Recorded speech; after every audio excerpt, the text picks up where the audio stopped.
안녕하세요. 오늘은 도시계획, 부동산 금융, 빅데이터 전문가로 널리 알려져 계시는 김경민 서울대 교수님을 모셨습니다. 어떻게 부동산에 관심을 갖게 되셨나요? 제가 널리 알려진 사람은 아니고 네, 업계에서 약간 유명한 거고요. 방송에도 많이 나오셔서 그거는 뭐 제가 사실 부동산 관심 있는 거는 약간 좀 우스갯소리인데 저희 아버지 영향을 좀 받았어요. 저희 부친이 의사신데 강남의 피부과를 거의 최초로 연 분 중에 한 명이에요. 80년인가 70몇 년인가 하여튼 근데 제가 이제 역삼동에서 살았어요. 80년에 처음 역삼동 강북 살다가 이사를 와서 역삼역 그 꼭대기에서 저한테 삼성역 방향을 보여주면서 저보고 경민아 여기서 저쪽을 잘 봐. 그러면서 여기는 앞으로 우리나라의 큰 오피스 건물들이 들어설 때야 라고 저한테 얘기했어요. 제가 그때 국민학교 3학년이었는데 뭔 소리를 하는 거냐고 지금 내가 아무리 국민학교 3학년인데 논리나 막 이랬거든요. 왜냐하면 제가 개나리 아파트라고 그 진선요고 있는 데 살았는데 거기서 테라노 내려가면 다 논이었거든요. 저 거기서 맨날 스케이트 타고 가장 높은 건물이 제가 다녔던 태권도장 5층짜리인데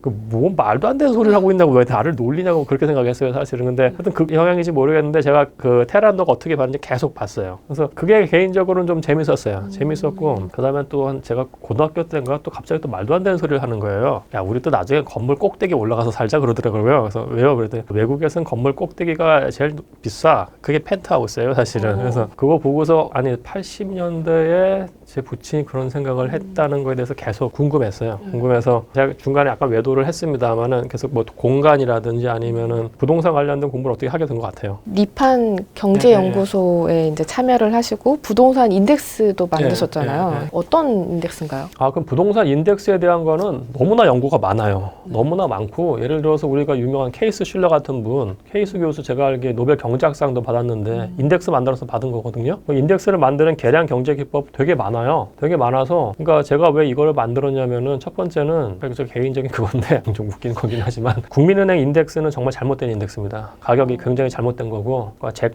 우리가 그 리판 인덱스하고 한국감정원에서 실거래가 기준 인덱스를 보시면 돼요. 그러니까 한국감정원에서 인덱스가 되게 많이 나와요 사실은. 근데 집값이 많이 폭등했다는 쪽에서 참고하는 인덱스하고 그 다음에 이제 김현미 장관이 얘기하는 인덱스가 서로 다른 인덱스를 갖고 얘기를 하는데 그게 뭐냐면은요. 그러니까 이름도 비슷한데 이게 경실련에서 정부랑 한번 싸웠잖아요. 경실련에서 얘기했던 인덱스는 한국감정원 월간 아파트 실거래 가격 지수예요. 이거는 전수 데이터를 활용을 해서 반복 거래 모형이랑 모델링을 통해서 나온 거예요. 이거는 저희 인덱스랑 거의 비슷해요. 이게 맞는 거예요. 근데 정부에서 얘기한 건 뭐냐면은 항상 그 근거를 갖고 오는 게 한국감정원 월간 아파트 매매 가격 지수라고 있어요. 이거는 전수가 아니고 샘플을 활용한 거예요. 그러니까 국민 KB은행처럼 굉장히 플랫해요. 그러니까 폭등이 아니고 그냥 이렇게 나와요. 그러니까 자기들이 취사 선택을 그런 식으로 한 건데 이건 문제가 있는 거죠 사실은요. 그러니까 예를 들면 우리가 그 트럼프를 좀 비난한 것 중에 하나가 과학에 대해서 가짜 뉴스라고 얘기해서 비난을 하는 거잖아요. 이것도 지금 굉장히 이상한 식으로 취사 선택해서 하는 거예요. 특히 정부 당국자가. 그리고 인덱스라는 것들이 보면은 사실은 평균과 거의 비슷하게 갑니다. 사실은 평균을 제대로 보여주는 게 인덱스거든요.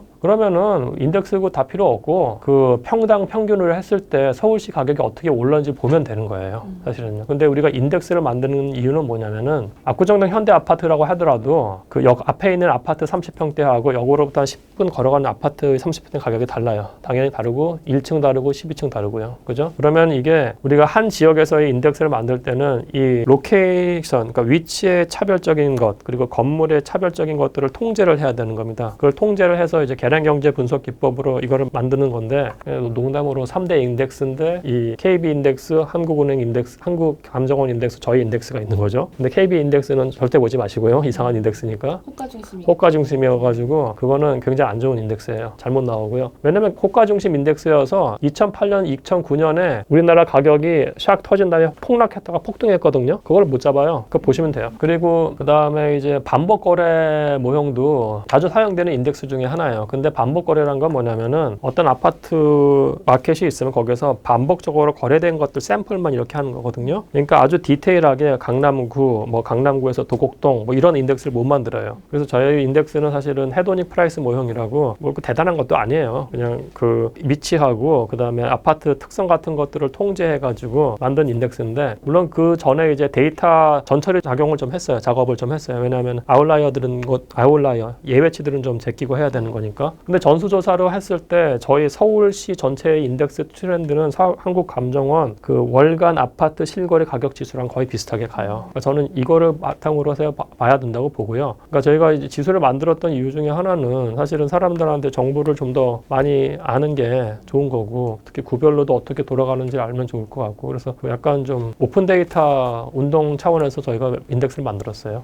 이게 그러면 인덱스를 통해서 이제 좀 말씀하신 것처럼 추이는 알 수 있는 그렇죠. 거잖아요. 네, 그죠? 뭐 추이 말고도 또 좀 알 수 있는 게 추이 말고 실질적으로 할 수 있는 거는 인덱스를 통해서 하는 거는 미래 예측이에요. 가격 미래 예측. 그러니까 완전히 영리적 부동산 업계 시각에서 말씀드리자면은, 그러니까 제가 미국에서 일했던 데가 PPR이라고 그 상업용 부동산 리서치 회사였거든요. 제가 담당했던 거는 뭐 영국의 런던, 파리, 그리고 미국 도시들, 그리고 아시아에 있는 주요 도시들의 오피스 가격이 어떻게 될 것인가를 예측하는 모델링을 했어요. 그 모델링 결과를 사는 데가 골드만삭스, 리만브라더스 이래요. 그러니까 이런 인덱스를 통해서 미래 예측을 할 수가 있다면은 그 예측치를 가지고서 이제 투자자들 투자를 할 수 있는 거죠, 사실은요. 그래서 예측치를 만드는 것도 하나의 목적이 될 수도 있고요. 그리고 두 번째는 이제 우리가 인덱스를 갖고 데이터가 있다고 하면은 그 지역마다 어떤 위험도 같은 것들도 우리가 계산을 할 수가 있어요. 그러니까 투자자들한테 좀 더 좋은 정보들을 알려주는 거죠, 사실. 근데 제가 이걸 돈 받고 한다는 그런 건 아니었고요. 근데 우선은 오픈해서 사람들한테 이제 마켓이 어떻게 흐르고 있다는 거에 대해서는 좀 인식을 좀 시켜주고 싶은 생각은 있어요. 지금 그 인덱스가 다 오픈돼 있는 그냥 거예요? 오픈이에요. 네. 어디서 볼 수 있나요?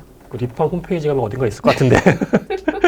엑셀러도 저희가 예전에 연구실 차원에서 오픈을 했었어요. 사실 이거 하느라고 한 4년 걸렸거든요. 왜냐면 트레이닝 계속 시켜야 돼요. 테스트. 그래서 아웃라이어 잡는 것들 해가지고 다 했고, 지금 약간 모형이 좀 고도화돼가지고 저희는 서울만 했었는데 아마 그 6개 광역시도 아마 곧 나올 거예요. 가격 예측이라는 게 예를 들어서 서울에 있는 오피스 빌딩들은 올라가다가 어느 시점에 꺾일 거다. 그리고 그 다음에 베이징 어떻게 하다 어떻게 될 거다 하면은 골드만삭스나 이런 데는 글로벌 차원에서 보잖아요, 사실. 그러면 그 포트폴리오 차원에서 어디 들어갈지를 알아야 되는 거니까, 그래서 저희 만든 그 보고서 같은 것들 그들이 사서 자기들이 분석을 해서 투자를 집행을 하는 거죠. 그래서 이게 불가능한 건 아니에요, 예측이라는 게. 그리고 예측을 제가 빅데이터로 AI로 좀 계속 트레이닝 시키거든요, 머신러닝으로. 생각보다 이거 약간 좀 약 파는 것 같은데, 하여튼. 근데 AI 시대가 새로운 가능성을 보여주더라고요. 그러면 교수님은 집을 보유하고 계신지? 저는 사실은 약간 좀 피해를 본 사람인데, 네. 제가 사실 분당에서 살다가 작년 아파트를 팔았어요. 그래서 작년 말부터 좀 더 꺾일 거라고 생각을 해서. 근데 저는 그거에 대해서 후회는 안 하고요. 2010년부터 지금까지 트렌드를 보면은 2010년부터 15년까지 주택 경기가 안 좋았잖아요. 매매값이 실질 가격으로 하면 하락했어요. 실질 가격 하락할 때 전세가는 폭등했어요, 사실은요. 그죠? 2015년까지 뉴스를 보시면 나와요. 그 다음부터 2007년, 2008년까지는 매매값이 2009년까지입니다. 매매값이 급등을 하면서 전세값은 사실은 굉장히 플랫했어요. 플랫하다가 나중에 약간 오르기 시작했는데 2019년 이후의 트렌드가 굉장히 무서운 거예요. 지금 둘 다 같이 오르고 있어요. 이런 데이터는 사실 없어요. 둘 중에 하나가 오르면 하나는 정체 또는 하락이고, 얘가 오르면 이렇게 되는 게 맞아요. 근데 지금 둘 다 올라요. 특히 무서운 거는 제가 데이터를 봤을 때 인덱스 얘기 나중에 좀 했으면 좋겠고요. 우선 저희 연구실에서 만든 인덱스, 리판 인덱스 보면은 2019년 4월부터 8월까지 저는 그렇게 가격 오르는 거 그래프 처음 봤어요, 사실은. 네. 무려 서울시 평균 20% 올랐고요. 18%인가 좀 이따 다시 확인을 할게요. 올랐고, 비슷하게 올랐던 게 2018년 5월부터 9월까지인가 그래요. 그때 13% 올랐는데 사람들 폭등이라고 생각했어요. 지금 대폭등이에요. 대폭등.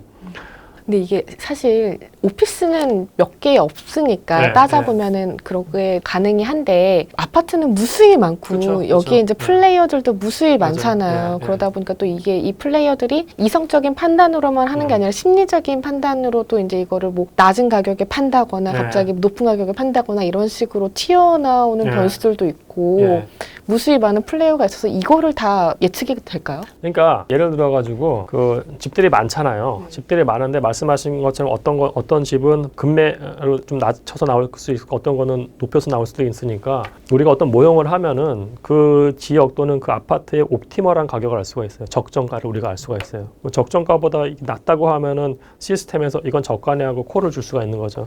이거보다 높은 가격이면 이건 고평가된 거니까 사지 마세요, 이렇게 될 수가 있고요. 그러니까 미국에 있는 진로우닷컴 같은 데 보면은 벌써 10몇 년 전부터 자기들이 에스티메이티드 프라이스 나왔거든요. 그건 할 수 있어요. 그러니까 이 기존에 있는 계량 경제 기법 또는 약간의 좀 더 데이터를 모아가지고 할 수 있는 충분히 가능한 거예요. 근데 예측은 약간 별개의 문제입니다. 지금은 가격의 적정하냐 여부는 현재 있는 데이터 갖고 충분히 가능한 거고, 예측은 그거는 제가 AI도 좀 해봤는데 그 AI가 결국 사람의 직관을 굉장히 요구를 해요. 왜냐면 우리가 트레이닝을 시켜야 되는데 그 트레이닝 하는 사람의 직관이 개입이 되거든요. 김경민 서울대 교수님과 함께하는 시간을 가졌습니다.